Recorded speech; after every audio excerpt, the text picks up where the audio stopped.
Right, let's cut straight to the chase. This is a bit of a mishmash of a video. The sound quality is poor. I've not even had time to plug me little thing in, if you pardon the expression.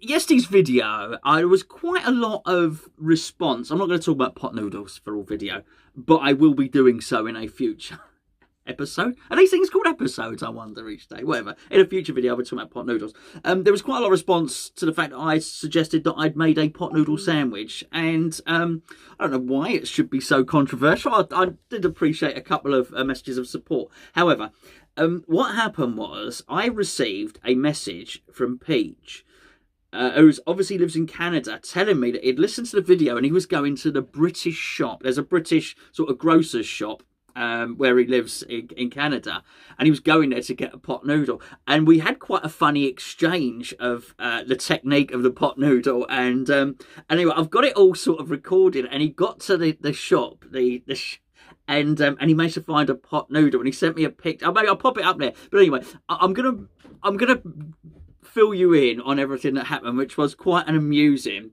exchange of a bloke in the UK directing someone in Canada to go and buy a pot noodle and then how to cook it, which I know it's not exactly Gordon Ramsay, but I thought it was quite amusing. Anyway, today's video is a bit of a mishmash. In all honesty, I did have a completely different video lined up, and I completely mucked it up. I didn't press record, and I have not done that in a long time. We went out for a walk, we went to Greg's, we had a fun time together, and we were talking about Declan Rice and all sorts, and I hadn't recorded it, and I was gutted, and I was damned if I was going out again to do the whole thing. So here we are, a bit of a mishmash of a video today, but I wanted to do something. So, look, the rumour is that Declan Rice, and this is funny, I think it's funny anyway, that Chelsea have declared that they no longer have an interest in Declan Rice through unofficial sources, if you like. And I just think that's a funny thing. It seemed like a tantrum, well, I didn't fancy you anyway, or something like that that's gone on. But it appears that that Liverpool are interested in him, as are Manchester United. I think they're two very, very different avenues for us to explore. Because funny enough, it was the Liverpool one. It was the Liverpool link out the two that worried me most. However, when I was just flicking through the news to find out a little bit more about it, Declan Rice on his Instagram has posted a picture of him. He is walking through the front door because it says Daddy's home. I'll try and pop it up there, right? In fact, let me move over a little bit. So it says Daddy's home, and I went on to Claret and Hugh, and Sean has written an article, and he's picked up on his slippers, which, as you can see from the picture, are West Ham slippers. And listen, Sean is just having a laugh. Of course, he's basically saying, how can he leave West Ham when clearly, because he has the West Ham slippers, it shows his allegiance to the mighty Hammers. Well, I've got some observations about this picture to start off with before we talk about Declan going to Liverpool or going to Manchester United. First of all, the slippers don't look particularly worn, right? So in my slippers, where the fluffy bit is inside that you can see in the slipper there, mine is all flattened down. I mean, so firstly, I'm not sure how often those slippers have been worn. Secondly, why his laces are undone like that, I don't know. This has annoyed me. My eyes were drawn not to the slippers immediately, thinking you're going to trip over. And I saw this video earlier, and that was before I took the walk to Greg's. So I started looking at people. There's a lot of people who don't do their laces up these days. I think it might be a fashion. I don't know. Clearly, I am not a fashionable guy. I'm an old man who ties his shoelaces up. But it worried me. I thought the sock. The sock outside of the tracksuit bottom was a funny one. I don't know. I was pleased it was an England tracksuit bottom rather than I say England one. Actually, it could have been West Ham, it could have been England, could have been Ireland, but he's got the England tracksuit bottom on at the moment. So at the moment, I'm only feeling slippers, which it made me wonder what the name of Declan's dog was. If it is a dog, it might be an Ewok or something like that. I don't know. I joke, of course, because I have two Labradoodles. You've seen my dog in the video in the park. You've seen one of them. That's Baggins. But my other dog is called Bubbles because I'm a hammer. So it's not I feel that the measure of a man is not by his slippers. The measure of a man and a man's loyalty to his football club should be by the name of his dog. So what I want to know is what Declan's dog is called.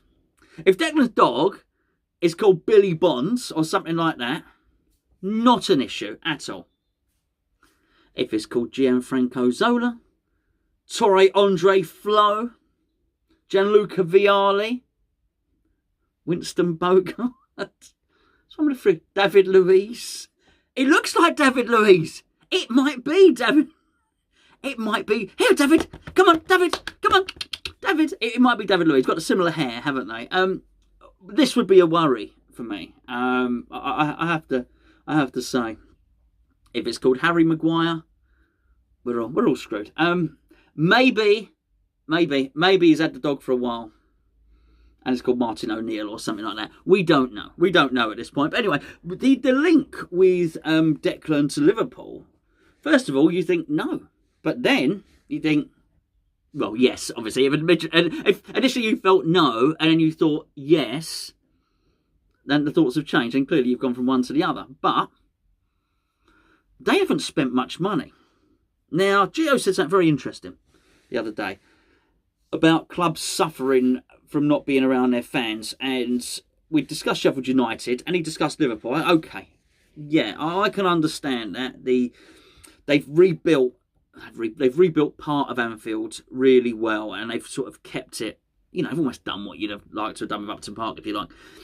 They've done that really, really well. So they've expanded the capacity, but they've kept the atmosphere, and You'll Never Walk Alone, and the scarves, and the bits and pieces, and all the rest of it. It's a loud stadium, particularly on European nights. Not that matters for Premier League. But I think Gio's point was, I think he thinks they've suffered because of that. So they've dropped a long way below City. I think that's true.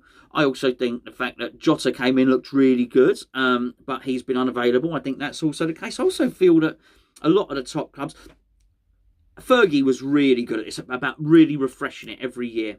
So every time he had a title-winning team, he would bring in new players. He would freshen up the team.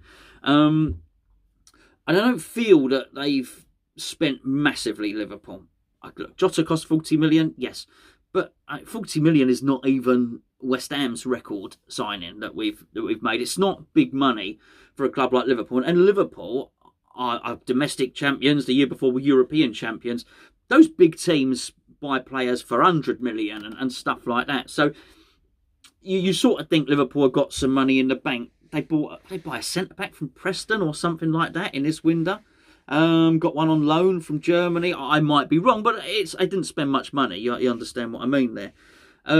It makes me believe that they have big money available. Klopp looks a bit stale, but I think he'll bounce back, because actually only a couple of seasons ago I thought Pep looked a bit stale. Now he looks reinvigorated, and the team are playing really well, and even doing so a lot of the time without a striker, much like West Ham. A lot of similarities between Pep and Moisey. Sorry, I'm laughing because of a comment somebody said just about somebody doesn't like it when I refer to him as Moisty, and I've been asked to find another nickname, which I will. For Davy Boy, I can understand how it makes some a bit squeamish, and then obviously a lot of similarities between Manchester City and West Ham as the club in terms of not having any striker. Although they've got some money, we don't really have any money, do we? But my point is, I do think Liverpool will go again, and when they do look to go again, I think they'll go and spend big. I really do. Declan Rice, would he fit into that team? Yes. Would he improve that midfield? Yes. It is a worry. It is a worry for two reasons. For number one, what I've just said, I do think he'd go into the team. I do think he'd improve the team. Number two, I think they can afford him, whatever it might be. So that's a little concern there.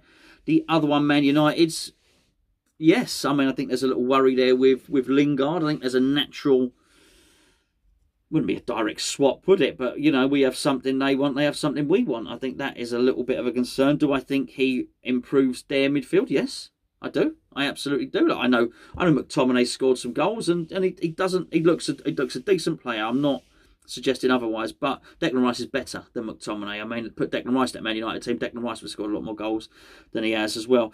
Is he an improvement on Matic? Yes. Is he an improvement on Fred?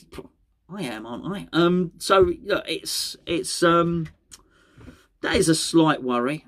I also think they've got the Pogba problem. I don't know how long Pogba's got on his contract, by the way, but I don't think it's very long, put it that way. And the one thing you've got to remember about Manchester United and Paul Pogba is that Man U have already lost money on Paul Pogba once before, because Pogba was in their academy. So he then went for a tribunal fee. Basically, he almost went for free to Juventus. Juventus might have had to pay a couple of £100,000 or something like that, but a nominal fee. Man United had to buy him off Juventus for 80 to 90 million, something like that, wasn't it? I mean, Man United's going to feel mightily hard done by doing that, which is funny enough, was exactly half the reasoning why Chelsea didn't want to buy Declan Rice. But well, we had him for free. We don't want to pay all that money for him. So my point is, I don't think they're going to want to sell. They're not going to let Paul Pogba run down his contract and let him go for free again and lose money on him again. So I think they'll sell him with a year left. I think that's likely-ish. And if they do that, would they be in for Declan? I think they might. Is he a direct replacement? Are they the same player? No. But he doesn't have to be, does he? Let's be fair. He is a sort of dynamic, all-round midfielder.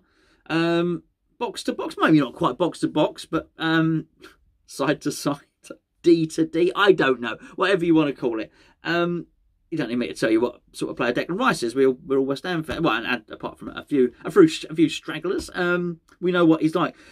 But when you've got someone like Bruno Fernandes doing the attacking and the assists and the long-range shots and all the rest of it, do you need Paul Pogba's replacement to be that guy as well? No, probably not. You probably need something else in the middle. And let's be fair, Declan Rice does offer something completely different to what Bruno Fernandes does. So, and apparently they've both been asked, or both clubs, but I say both clubs, Liverpool and Manchester United, to be kept informed of any developments in Declan Rice's situation. I don't know what that means. Maybe if he changes his slippers. Hello, is that Ole? Yeah, Ole, we've got to tell you, we've just seen Declan's Instagram post. He's got a pair of Red Devil slippers next to his Ewok by the front door. You've got to be about... Oh, Ole, I'm afraid to tell you. I'm sorry. Declan's injured himself. He's trodden on his shoelaces. I've been telling him for ages to do him up. Yes, injured himself on his front porch. Tripped over his dog with his Liverpool slippers on. Who knows? I don't know how these things work. Look, I hope not. Can we afford to lose Declan Rice? I think that's a different video altogether. Clearly we don't want to lose Declan Rice. He's such a massive player for West Ham. However, I do believe, as long as Moyes is trusted, with the money, I mean, I'm pretty sure that I don't think we would drop back massively as a team if he was given all the money to invest. I don't think it'd be great. I don't think we'd get a one single player that was as good as Declan Rice. I really don't. But as long as Huselos is not spending the money on Roberto or Felipe Anderson or whatever the case may be. What about young Jordan Miles? I've not got the tattoo yet, actually. But whoever it was, do I think looking at Souček and Soufal and so on and so forth and Dawson, do I think that David Moyes, armed with 90 million, could improve the team? Yes. He's not going to bring in a defensive midfielder for 90 million, but I do believe if he was given 3 sets of 30 million, that's 90, by the way. That's 90. I do the maths around here. That's 90 million. He could bring 3 players in for 30 million. I don't want it to happen. I'm just saying, I don't think it would be the end of the world for West Ham. I think it might take him a little while to spend 80 million. Old Diller and Dave or whatever. You know, he say, I'm not going to do it now. We don't need this. We don't need the central midfielder now. I'm going to get David Martin to play in there for a bit while I decide what I'm going to do in central midfield. You know, we'll get Antonio to play in there. We'll swap things around. The answer will be found within the squad. Right. Anyway, that's it. I'm off. I'm going now. Find me slippers, not nice ones like that, of course. All All the fluff has been flattened down. My dog don't look as nice as that. My dog's been flattened down. He's not been run over or anything. I'm waffling. I'll see you later. But yeah, stay tuned. Stay tuned for the pot noodle story.